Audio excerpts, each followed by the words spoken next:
I'm doing a quick video just for fun on how to make egg rolls, and this is just simple way. I don't have all the fancy ingredients, but so what you do is you stir fry ground meat. You can use ground pork, ground chicken, ground turkey.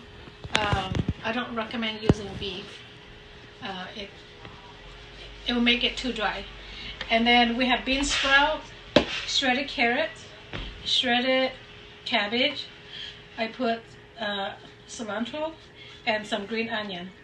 And then we have the vermicelli noodles. And you just mix everything together. And that's basically it. I will show you how to roll it in a little bit. So in hoi so orv-njunc, nó miền như vậy orv-njunc.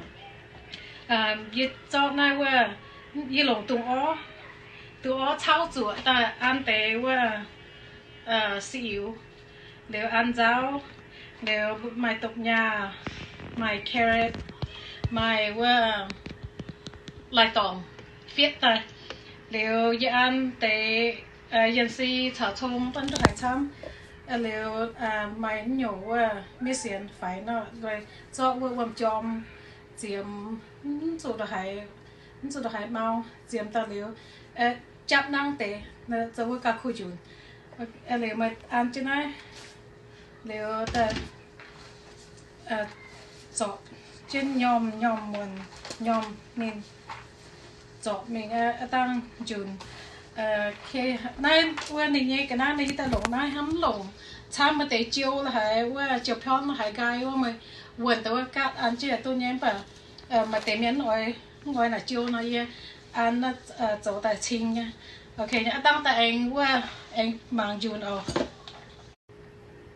And this is what it looks like after you mix everything together.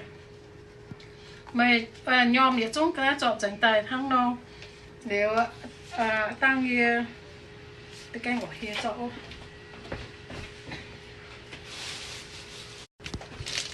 jun nó quay lủng nhiều. This is the wrapper I use. Mình thảo chỉ thay từ bốn đón tụi này.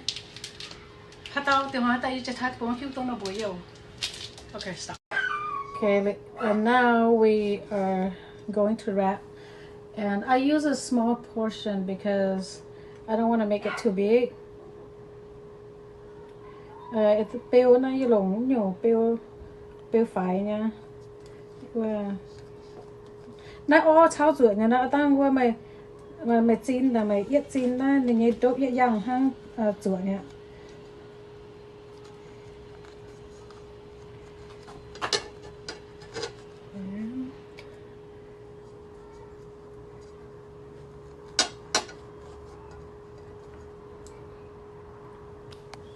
Done.